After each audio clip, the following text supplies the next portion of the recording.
श्रद्धाशील बंधुओं एवं श्रद्धाशील बालक, हमारा अहो भाग्य है कि हम महाप्रभु भगवान महावीर की मंगलमयी वाणी की चर्चा कर रहे। ये मंगलमयी वाणी भगवती सूत्र के रूप में जानकारी के लिए बताना चाहूँगा। वर्तमान में 32 जैन शास्त्र, उनको हम शास्त्र भी कहते हैं, सूत्र भी कहते हैं, आगम भी कहते हैं। उनमें से एक है भगवती सूत्र, जिसकी चर्चा चल रही है। प्रसंग गौतम स्वामी का है। आगे गौतम स्वामी के चरित्र में क्या बात बताई गई वह आप सुनेंगे, और सभी श्रावक श्राविकाएं अपने को ये महसूस करते हुए हम भगवान के चरणों में बैठे। मुझे आप भूल जाएं, मन से हटाने, आप भगवान को याद करें।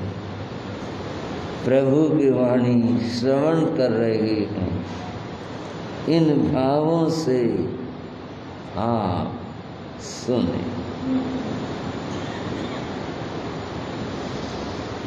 तैणं से समणे भगवं गोय में, इन्हीं से कहाए ललट्ठे समाणे, जाए सड्ढे जा समुत्पन्ने, कौहल्ये आहा पज्जतं समुदानस्य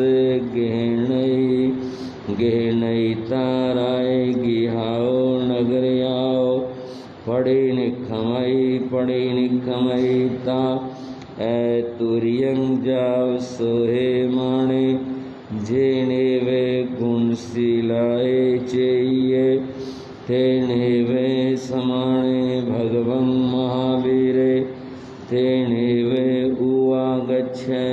उवागच्छिता समणं भगवं महावीरं, महावीरस्य ऐदूर सामन्ते, गमनागमनाय पणिकमयी शरणं नेषणं आलोहिता, भत्ते पान पड़े दंशयिता समणं भगवं महावीरं, जहाँ एवं बयासी एवं खलु भन्ते, अहं तो बेहिं अपनुनाय समाने रायगी है, नगरे उच्चनीय मध्यमायं कुलायं, घर समुदानस्य विखायरियाय अड्डमाणे, बहुजन सद्दं निशामेति, एवं खुलु देवानुपिया तुंगियाए नैरिये बहिया, पुफ वैये चेये पासा वचिज्जा तेरा, भगवन्तो समनो वासैं इमाहिं एयारुवायं वागर्णायं कुच्छिता संयमेणं भन्ते किं फले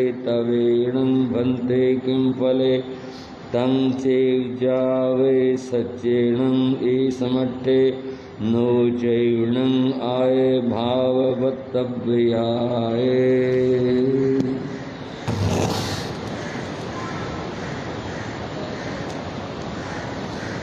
गौतम स्वामी की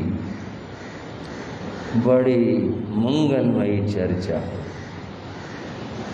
आनंदमयी चर्चा चल रही। आज भी वो चर्चा हम करेंगे, परंतु उससे पहले कुछ और बात बताना चाहूँ। बंधुओं, दो शब्द हैं जिन पर बात करनी है। एक शब्द है भक्ति, दूसरा शब्द है आसक्ति। समझ गए भाई? जो हमारे श्रावक पीछे बैठे हैं उनको भी इंगित कर रखा। ये दो शब्द हैं, एक है भक्ति और एक है आसक्ति। वैसे तो आप सारे समझदार श्रावक हैं, हमारी श्राविका बहनें भी सब समझती हैं, पर थोड़ी बात करें।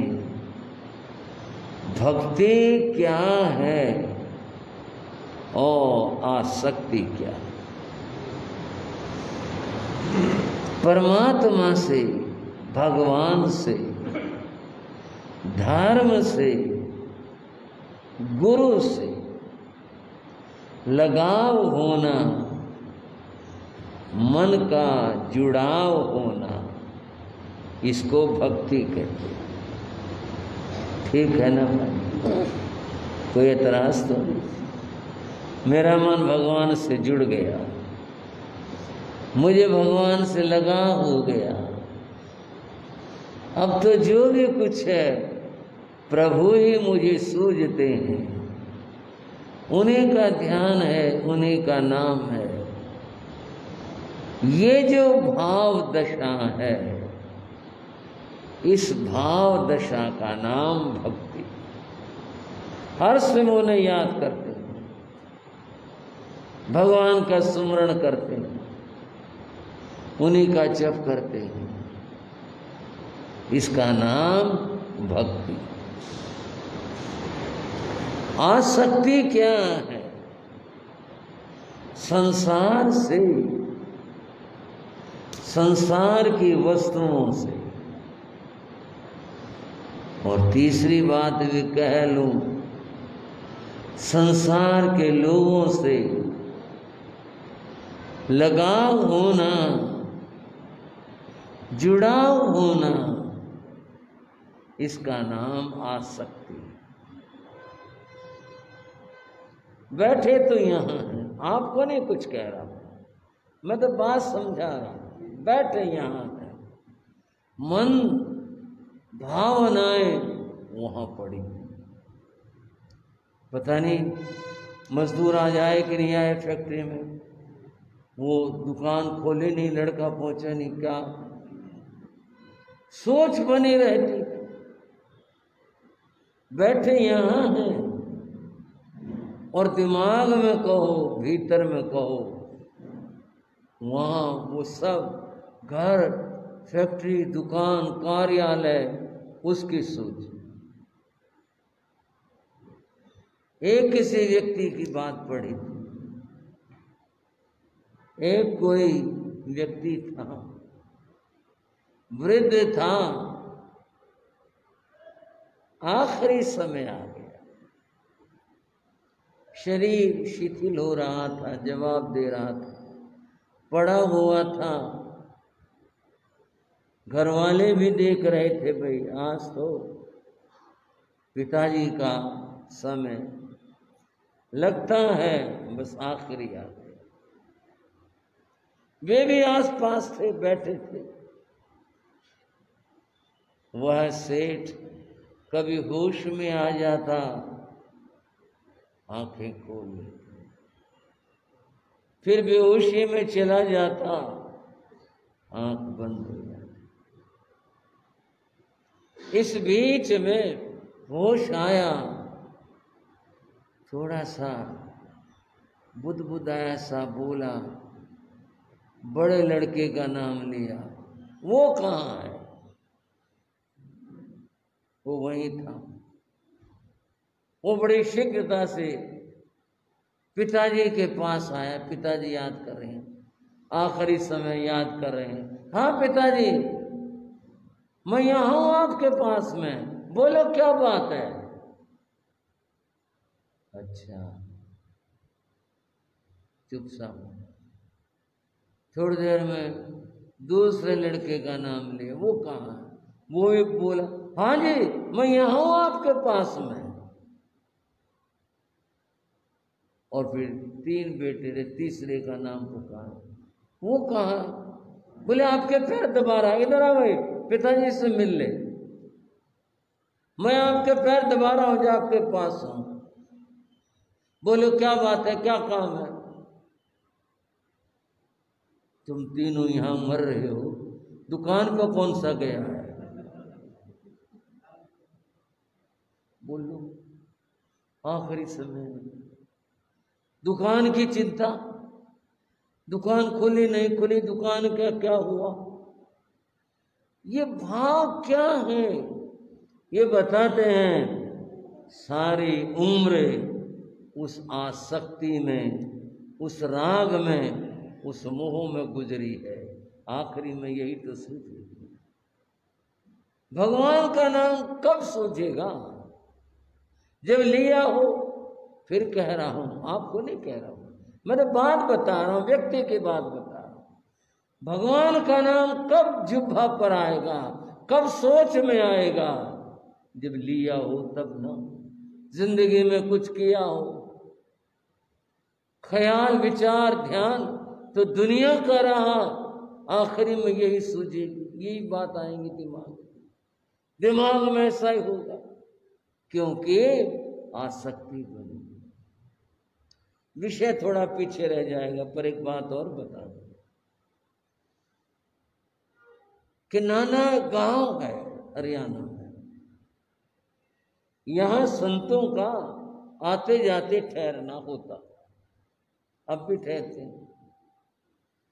कि नाना में गांव के बाहर एक कोठड़ा था, एक ही था बस। उसमें एक महात्मा रहा करते। वो कभी गुरु महाराज से भी हो जाती बात, यहां से बिहार करते। गुरु महाराज अद्भुत महापुरुष थे, योगीराज जी महाराज, किसी को भी संबोधित कर लेते। वो रास्ते पर ही था महात्मा जी, महात्मा को देख करके, महाराज आओ हमारी कोठड़ी में भी आओ। गुरु महाराज कहते जैसा भी होता मौका कभी आ भी जाते। महाराज बोले कुछ नाम भी ले लिया कर, खाली कोठड़ी को।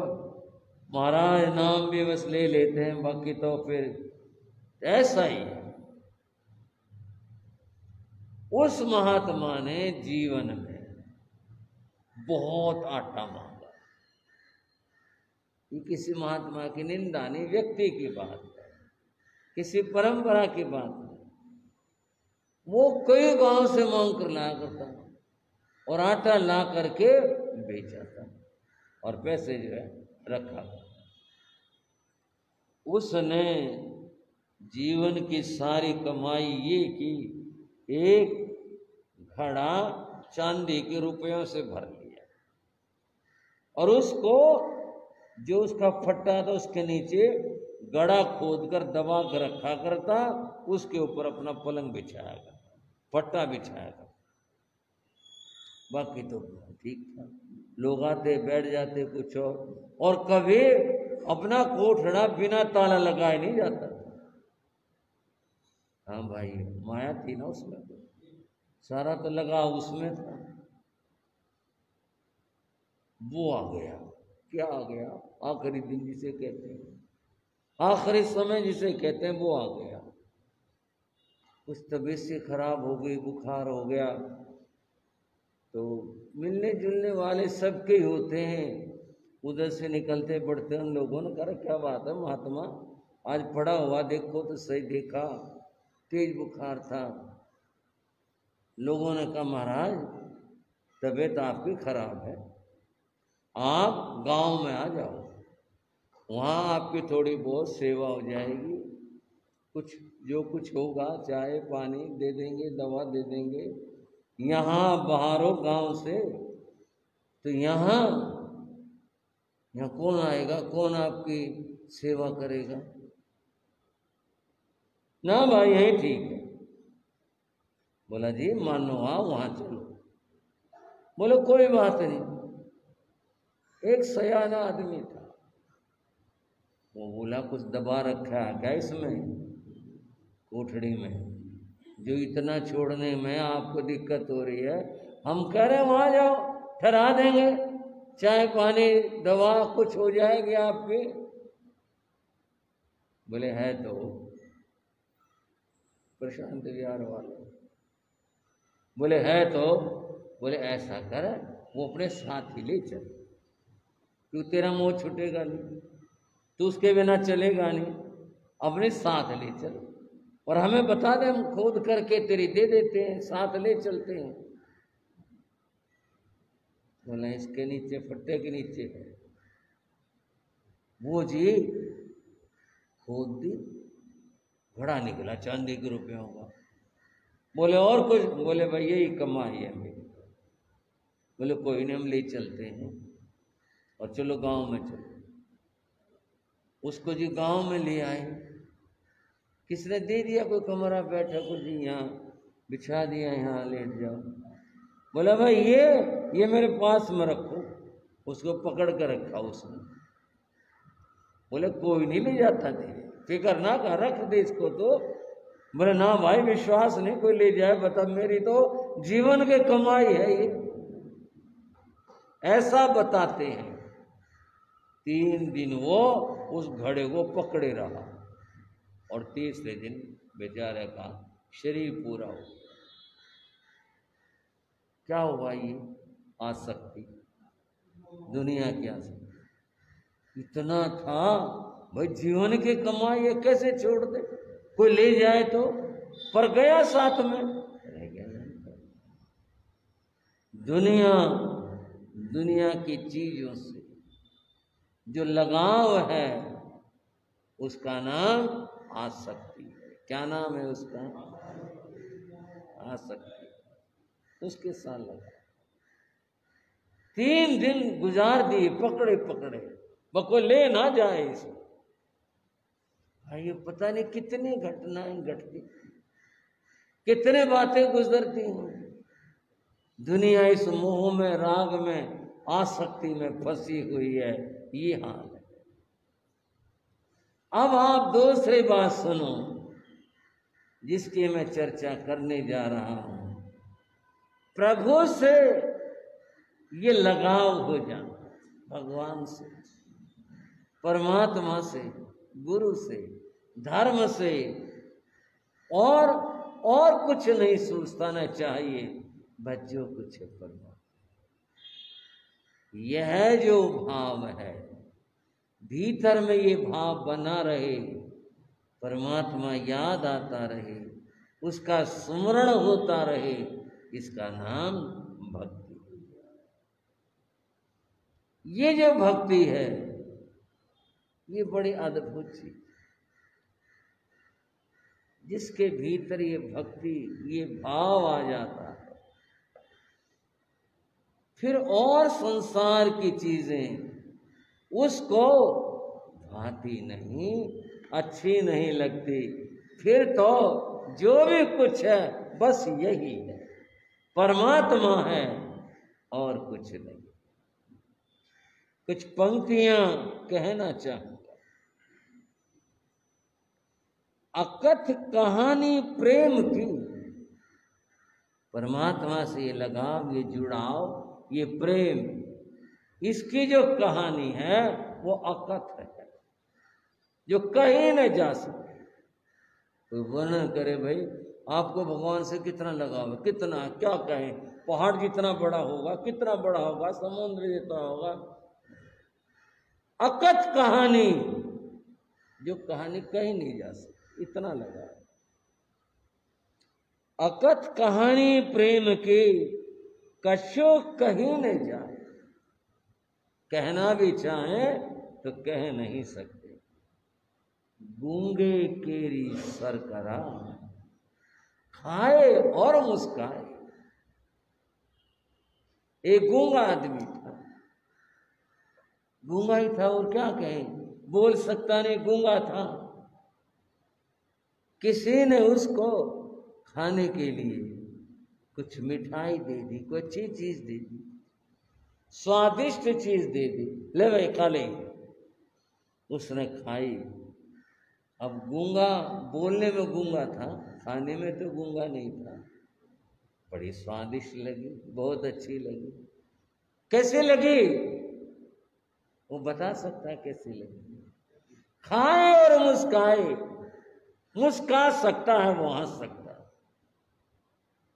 कैसी लगी, मुस्का सकता है। खाए और मुस्काए, बोल नहीं सकता, बता नहीं सकता, केवल मुस्कुरा सकता है। गूंगे केरी सरकरा, खाए और मुस्काए। जो इस भक्ति में डूब जाते हैं, जिनके जीवन में ये भक्ति आ जाती है, उनके जीवन की ये दशा होती है। वे उस आनंद में जीते हैं, आनंद में रहते हैं, उसको ही अनुभव करते हैं और उसकी व्याख्या चर्चा कुछ नहीं कर सकते। वो तो उस आनंद में जीते। बंधुओं, इस भक्ति का मिलना, इस भक्ति का आना बड़ा मुश्किल है। जिसमें आ जाती है वो आदमी सब कुछ मार देता है इसके लिए। उससे फिर और कोई अपेक्षा और चाह नहीं होती, फिर तो बस वही वही और वही होता है और कुछ नहीं होता। आपने गुरु नानक की एक बात सुनी होगी, बात करनी है गौतम स्वामी की, पर बात को थोड़ा समझा रहा हूं। गुरु नानक के बारे में कहते हैं, जब वे किशोर अवस्था में थे, उनको लगन लग गई थी, बस उसका नाम लेते रहते थे। पिता चाहते थे ये दुनिया के काम देखें करें, और एक दिन पिता ने उनको दुकान पर बैठा दिया, कुछ बता दिया, समझा दिया, ये सामान है, ये ऐसे है, इसको ऐसे देना है। एक दिन गुरु नानक को, जो वो किशोर थे, दुकान भेज दिया। पिता को कुछ काम था, वो नहीं गए थे, अकेले नानक थे दुकान पे। एक ग्राहक आया और उसने कोई सौदा मांगा, कोई चीज, ऐसी चीजें थी अनाज की और कैसी चीजें थी, सौदा मांगा। उसने कहा है, बोरी खोल अनाज की, और फिर जो उसने कहा था वो तौलने लगे। तौलते हुए गणना साथ चल रही थी, संख्या गणना 13 पर आई। कहां पर? 13 है। 13 तो आप जानते हैं, 12 के बाद 13, 13 के बाद 14, 13 पर आई संख्या। 13 हिंदी में कहते हैं, पंजाबी में 13 कहते हैं। पंजाबी में 13 को 13 कहते हैं। उन्होंने जैसे ही तराजू के पलड़े में वो भरा और फिर तौला, और जब देने लगे 13, अगली बार वो 14 पर नहीं गई, और क्या भाव आया, सब कुछ तेरा ही तो है, मेरा क्या है? तू मालिक है, सब कुछ तेरा है, मेरा तो कुछ है ही नहीं। ये भाव आया। अगली बार तेरा तेरा, ग्राहक बड़ा खुश, इसमें है नहीं, ये वो तो बड़ा खुश था इस बात, तेरा तेरा, वो यही करते रहे। किसी ने देख लिया और शिकायत पहुंचा दी पिता के पास में, कहा वो तो ऐसे ऐसे कर रहा है। वो आए दौड़े हुए, क्या करा, देखा तेरा। उन्होंने आकर के कहा, बेटा ये क्या कर रहा है, आगे भी तो बोल। बोले आगे तो कुछ है ही नहीं, बोलूं क्या? जो कुछ है तेरा उसी का है, आगे तो कुछ नहीं है। बंधुओं, कई लोग इसमें खो जाते हैं, किसकी घटना, ये क्या, सोच करते देखो, इस भाव को जी कर तो देखो, क्या भाव है, मेरा कुछ नहीं, जो भी कुछ है वो तेरा। भक्ति के ये पराकाष्ठा है कि जो भी कुछ है वो तू ही है, मैं कुछ नहीं, मेरा कुछ नहीं है, जो भी कुछ है वो तेरा ही है। बंधुओं, आप सुन रहे थे गौतम स्वामी भगवान महावीर के कहने पर 1500 तापसों को उपदेश देने गए थे, याद होगा शायद। कल तुम्हारी चर्चा और थी, क्या चर्चा थी भाई कल? अच्छा जी, अच्छा जी, कल सामायिक की चर्चा, परसों थे हमारे गौतम स्वामी की चर्चा, जो कई दिनों से चल रही है। बंधुओं, भगवान की आज्ञा को स्वीकार करके वे गए थे। अब उसको कहानी को नहीं दोहराऊंगा। उन्होंने उपदेश दिया और जो घटना घटी, खीर उनको दी थी, खिलाई थी, वो तो धन्य हो गए। और उन्होंने कहा, हम आपको अपना गुरु मानते, आप जो हमें कहोगे बताओगे, हम वही करेंगे। नहीं, मेरे को गुरु मत मानो, मेरे को इतना ज्ञान नहीं है। अगर गुरु मानना है, उनकी आज्ञा में चलना है, तो जो मेरे गुरु हैं भगवान महावीर, उनके पास चलो, उनकी आज्ञा में चलो, फिर कल्याण होगा। वो कौन है? वो मेरे गुरु हैं, तीर्थंकर भगवान महावीर उनका नाम है। वो कहाँ है बता दिया, वहां ठहरे हुए हैं। ओहो, जिसका शिष्य इतना महान है, सहज भाषा में को इतना चमत्कारी है, इतना जिसके अंदर ज्ञान है, इसका गुरु तो कैसा होगा? सचमुच में उस गुरु के तो दर्शन करने चाहिए। गुरु कैसा होगा? उन्होंने हाँ भरी, ले चलो, हम तो आपके साथ हैं, आपके कहे में हैं, जो कहोगे वही करेंगे, ले चलो, अपने गुरु के पास ले चलो। चलो,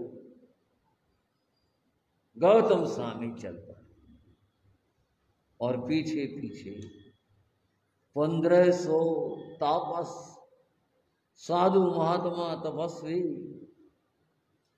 वे। मैंने कुछ उसमें कथा पढ़ी, पुराने चित्र देखे। एक चित्रकार ने क्या चित्र दिखाया उन महात्माओं का। उनमें कई महात्मा तो ऐसे थे जो हाथ ऊपर रखते थे, वो नीचे करते ही नहीं थे। कई यूं थे, कई यूं थे, अलग अलग मुद्राएं सबकी। क्यों? क्या पता परमात्मा कब आ जाए और हमें सिर झुकाने में देर हो जाए। वो तो पहले से सिर झुका के रखते थे, हाथ जोड़ के रखते थे। कहीं भगवान दिख जाए और जा रहे हो, हाथ ऊपर कर कदा, इधर आओ, इधर आओ, बुलाने के लिए। ऐसी भावनाएं थी। वो 1500 तापस साथ गौतम समझ शरण आ गए। गौतम स्वामी ने उनको कहा, देखो अंदर चलेंगे, भगवान विराजमान है अपने भद्रासन के ऊपर, सबने जाकर नमन करना है, ऐसे वंदना करनी है भगवान की। विधियां बताई और कहा श्रद्धा पूर्वक ऐसे नमन करना उनको। भगवान जो उपदेश देंगे उसको ग्रहण कर लेना, आत्मसात कर लेना, तुम्हारा सबका कल्याण हो। उनके मन उत्सुकता से भरे जाते थे। अभी तक भगवान को देखा नहीं था, कैसे होंगे? जिनका चीला इतना महान है वो कैसे होंगे? मन के अंदर एक तस्वीर बन रही थी भावनाओं से उन प्रभु के लिए, और इतनी मन में भावना थी नमन की, समर्पण की उन भगवान के लिए।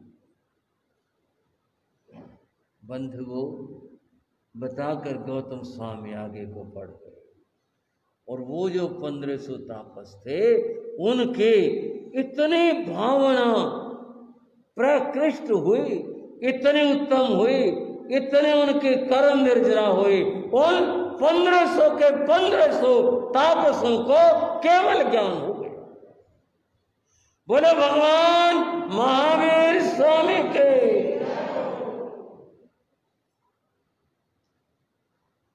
बंदा के खुल जाए तो फिर तो उजाला ही उजाला है, प्रकाश ही प्रकाश है। केवल ज्ञान हो गया उन सब को। अब तो कुछ कह ही नहीं सकते, कुछ व्याख्या ही नहीं आगे तो कह नहीं, केवल ज्ञानी हो गए। समझ शरण में वो भी आए, गौतम आगे बढ़ गए, वो भी आए। बैठने की एक व्यवस्था समझ शरण में भी होती है। जैसे यहाँ भी भाई इधर बहनें बैठेंगे, इधर भाई बैठेंगे, यहाँ सामायिक वाले बैठेंगे, तो इस तरह की व्यवस्थाएं। वहाँ व्यवस्थाएं भाई यहाँ संत बैठेंगे, संतों में यहाँ केवल ज्ञानी बैठेंगे, यहाँ अमुक बैठेंगे, और यहाँ सामान्य संत बैठेंगे, उधर साधवियाँ बैठती हैं, तो उधर श्रावक श्राव व्यवस्था वहाँ भी थी। वे सारे के सारे जहाँ केवल ज्ञानी भगवान बैठते हैं वहाँ जाकर के बैठेंगे। कहाँ बैठ गए? कहाँ बैठ गए भाई? वहाँ जा बैठे, केवल ज्ञान हो गया था, वहाँ जाके बैठे। लो अब मैं जो मैंने बताया ना तुम्हारे को, अब तुमने ऐसा करना, मैं आगे से हट रहा हूँ, भगवान के सामने ऐसे जाकर तुमने वंदना करनी है। वो आगे से हटे, पीछे देखा, एक भी नहीं। वो कहाँ गई? सारे आ रहे थे साथ में, फिर देखा वो बैठे वहां केवल ज्ञानियों में। और नहीं है ना, भोले लगा लो, नहीं लगा लो, पता कुछ है नहीं, वहां जा बैठे। वहां थोड़े बैठना है, वो तो केवल ज्ञानियों की जगह है। पहले तो भगवान की वंदना करनी है, फिर सम्मान उनमें जाके बैठना था। मैं जाऊं और बुला कर लाऊं किनको? उनको तापसों को बुला कर लाऊं। वो जैसे मुड़े, भगवान बोले गौतम वो ठीक स्थान पर बैठे, ठीक स्थान पर बैठे। भगवान तो केवल ज्ञानियों की जगह है। बोले हाँ, वो ठीक बैठे।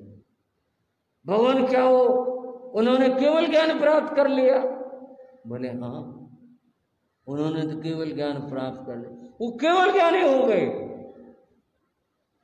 इतने जल्दी कुछ किया नहीं, यहाँ अभी तो आए थे और केवल ज्ञानी हो गए। हाँ गौतम, उन्होंने केवल ज्ञान प्राप्त कर लिया। वो कैसे? भगवान ने कहा उत्कृष्ट भावों के द्वारा। केवल ज्ञान हुआ किसके द्वारा हुआ भाइयों? उत्कृष्ट भावों से। वो जो उनके मन के अंदर कि वो कितने महान होंगे, वो भगवान कैसे होंगे, वो जो मन में उनके भाव था, उत्कृष्ट भाव था, उसके कारण से उन्होंने केवल ज्ञान प्राप्त कर लिया। ये भावों की बड़ी विचित्र बात। उत्कृष्ट भावों से श्रावक भी ऊंचाइयों पर पहुंच जाते हैं। इन उत्कृष्ट भावों से, उत्कृष्ट भावों से भरत ने केवल ज्ञान प्राप्त किया। और कहाँ? वहां श्रृंगार सदन में, आदर्श भवन जिसे कहते हैं, जहाँ श्रृंगार करते हैं, वहां पर। कितनी बड़ी बात है भाव। तो भगवान ये केवल ज्ञान प्राप्त कर चुके। हाँ, तो केवल ज्ञान प्राप्त कर चुके। धन्य हो इन्होंने इतना शीघ्र केवल ज्ञान प्राप्त कर लिया। और मैं बुलाने गया, मैं समझाने गया, मैं बुला करके लाया, और केवल ज्ञान मुझे तो हुआ नहीं। और मुझे भगवान के चरणों में रहते हुए इतना समय हो गया, मुझे तो केवल ज्ञान नहीं हुआ। इन्हें केवल ज्ञान हो गया। पता नहीं मुझे कभी केवल ज्ञान होगा या नहीं होगा। क्या पता मुझे केवल ज्ञान न होना हो। जब इनको हो गया और इतना समय हो गया, मुझे हुआ नहीं, क्या पता मुझे होगा या नहीं होगा। भगवान से पूछ लिया, भगवान क्या मुझे कभी केवल ज्ञान होगा? हाँ गौतम, तुम केवल ज्ञान को प्राप्त करोगे। भगवान कब? ये तो खुशी की बात होगी ना, केवल ज्ञान प्राप्त करेंगे, खुशी की बात होगी। भगवान कब? भगवान ने कहा, जब तेरे भीतर से मेरे प्रति जो राग है वो छूट जाएगा, तब तुझे केवल ज्ञान हो जाएगा, उसी पल हो जाएगा। जब तेरा राग भाव छूटेगा, उसी समय तुझे केवल ज्ञान हो जाएगा। भगवान से राग छूट जाए, मैं भगवान से अलग हो जाऊं, भगवान से मेरा लगाव न रहे, मैं भगवान से अलग होने की बात सोच लूं, ये नहीं हो सकता। और बंधुओं, श्रावक और श्राविकाओं, क्या समर्पण और भक्ति है। गौतम स्वामी अपने अंतर में कह बैठे, केवल ज्ञान जब होना होगा हो जाएगा, नहीं होगा नहीं होगा। मैं भगवान को नहीं छोड़ सकता हूं। क्या अद्भुत बात। और फिर एक श्रद्धा समर्पण। बोलो भगवान महावीर स्वामी के, बोलो गौतम स्वामी के। केवल ज्ञान जैसी बड़ी उपलब्धि उसके लिए भी कहा, जब होना होगा हो जाएगा। मैं नहीं भगवान को छोड़ सकता, मैं भगवान से दूर नहीं हो सकता। कितना कितना समर्पण भाव। और ये तो प्रश्न हल होने की जगह उलझ गया, उलझ ये गया तो भक्ति खराब होगी। भक्ति अगर होती तो केवल ज्ञान हो जाता। अब भक्ति है, केवल ज्ञान ही नहीं हुआ। भगवान से लगाव है, केवल ज्ञान ही नहीं हुआ। अब क्या माने, भक्ति होनी चाहिए नहीं होनी चाहिए, क्या होनी चाहिए। बंधुओं, जब उनको केवल ज्ञान हुआ है, ये भक्ति के फलस्वरूप हुआ है। उनको भगवान के चरणों में भगवान के प्रति भक्ति थी, उससे जो निर्जराएं हुई उसका फल उनको उस समय वहां प्राप्त हुआ।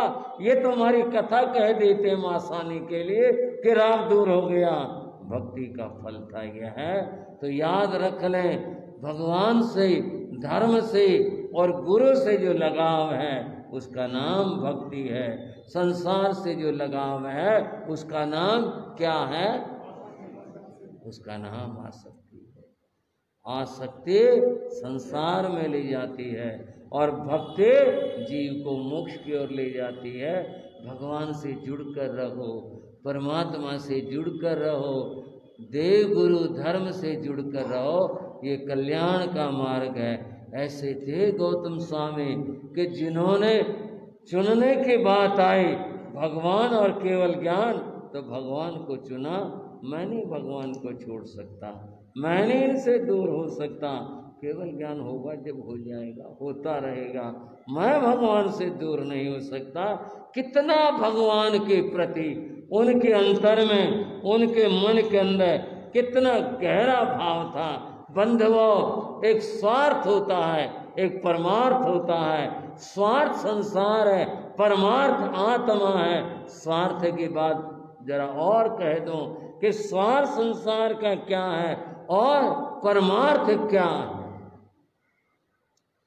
कार्यार्थी भजते लोके, संसार की क्या बात है स्वार्थ की। लोग जो कार्य होता है उनके लिए वो प्रधान होता है।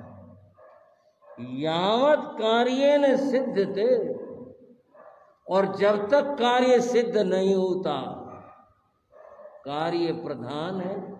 कार्य जब तक सिद्ध नहीं होता तब तक ही वो लगाव है, आसक्ति है, जब तक ही वो अपना है, जब तक काम नहीं बनता। काम हो गया तो उत्तीर्ण चे परे पारे, नौकाया किम प्रयोजनम। नौका में बैठे, पार करने के लिए नदी को बैठे, बड़ा उसके प्रति भाव है। और जब किनारा आ गया, संसार और स्वार्थ यह, नौका से उतरे, फिर कोई मतलब नहीं। नौका बह गई, नौका रह गई, नौका का क्या हुआ, चलो अपने रास्ते पर चलो। ये संसार है, इसमें स्वार्थ है। स्वार्थ अपने कार्य पर विचार करता है, परमार्थ परमात्मा से जुड़ाव रखता है। परमार्थी बनो, भगवान से जुड़ो, उनके प्रति श्रद्धा भक्ति और ऐसा प्रेम हो कि बस हम अपने को भी भूल जाएं, खो जाएं। केवल वही है, वही है और वही है। इसी के साथ आज की चर्चा को विराम देते हैं और अब चर्चा करते हैं उन महापुरुषों की जिन्होंने अपनी आत्मा का कल्याण किया था। आओ मिलकर के बोलेंगे। जिन शासन गौरव गाते हैं, जिन शासन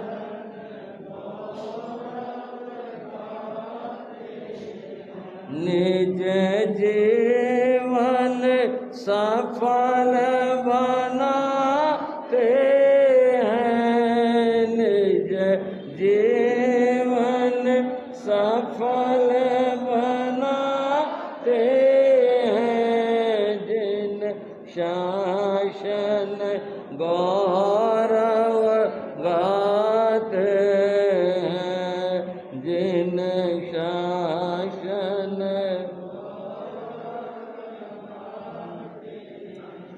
शुद्ध सागर पारिण यशोभाद्र, श्रुत सागर पारिण यशोभाद्र, युग प्रधान चार्य यशोभाद्र, युग प्रधानाचार्य यशोभाद्र, सबको शिव मार्ग दिखाते हैं, सबको शिव मार्ग दिखाते हैं। जिन शासन गौरव गाते हैं, जिन शासन पटधर पंचम तृतीय श्रुतधर, पट धर्म पंचम तृतीय श्रुतधर, जिन प्रज्ञा के अनुपम थे दिन कर, जिन प्रज्ञा के अनुपम दिन कर, जिन वाणी को चमकाते हैं, जिन वाणी को चमकाते हैं, जिन शासन गौरव गाते हैं, जिन शासन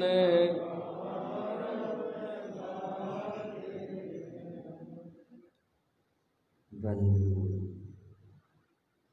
आप आचार्य स्वयंभव की कथा सुन, क्या अद्भुत विलक्षण त्याग था,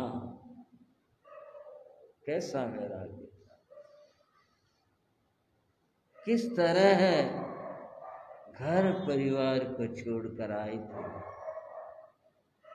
और फिर कैसे सुख को बोध दिया और कैसे मोहजयी होकर रहे। 6 महीने का काल कम तो नहीं होता, एहसास भी नहीं होने दिया कि ये मेरा बेटा है। कैसी विलक्षणता उनके त्याग और वैराग की थी। इन्होंने आचार्य स्वयंभव ने बहुत कार्य किया जिन शासन की गरिमा को बढ़ाने में। एक बार चले हुए जा रहे थे, सामने से एक व्यक्ति आ रहा था। देखा, ज्ञान के तो पुंज थे विद्वान, देखते ही लगा विद्वान आदमी। ऐसा विद्वान अगर यह है जिन धर्म से जुड़े तो प्रभाव न करे। उन्होंने आचार्य स्वयंभव ने उस व्यक्ति को रास्ते में रोक दिया। उस व्यक्ति को बड़ा अभिमान था, मुझको रोकने वाला, मुझसे बात करने वाला कौन है? यह है वो धुरंधर विद्वान था। उसने तो संस्कृत भाषा में गर्जना की। जब वो गर्जना कर रहे थे, स्वयंभव तो 14 पूर्वधर थे, उनके लिए ये भाषा की बातें ये तो बड़ी छोटी थी। उन्होंने तब कहा था, ये भाषाएं त्राण नहीं देती, कल्याण नहीं करती। ये जो और विद्याएं हैं, इनसे जीव के पापों का प्रक्षालन नहीं होता, तो और किससे होता है? उन्होंने कहा, आचरण से होता है। तुमने नाना विद्याएं पढ़ी, अनेक तुमने भाषाएं पढ़ी, लेकिन आज तक तुम इस बात का निर्णय नहीं कर पाए पुण्य और पाप क्या है, हिंसा और अहिंसा क्या है। बोला, मैं जानता हूं। वे बोले, अगर तुम जानते हो तो क्या तुमने हिंसा का मार्ग छोड़ दिया? पूरी तरह से उसे मौन होना पड़ा, चुप होना पड़ा। उन्हें लगा सचमुच में जीवन में पूरी तरह से अहिंसा नहीं आ पाई। वहां मार्ग में आचार्य स्वयंभव ने ऐसा उपदेश दिया, वह व्यक्ति इस बात के लिए तैयार हो गया, मैं आपके निर्देशन में चलूं, तो चलो आओ, हमारे अनुसार चलो। उनका नाम यशोभद्र था। क्या नाम था? यशोभद्र ने आचार्य स्वयंभव के चरणों में दीक्षा ले ली और उस समय उनकी उम्र कुल 22 वर्ष की थी। इतनी। अब इससे आप छोटी कह लो, इससे आप परिपक्व कह लो, कुछ कह लो।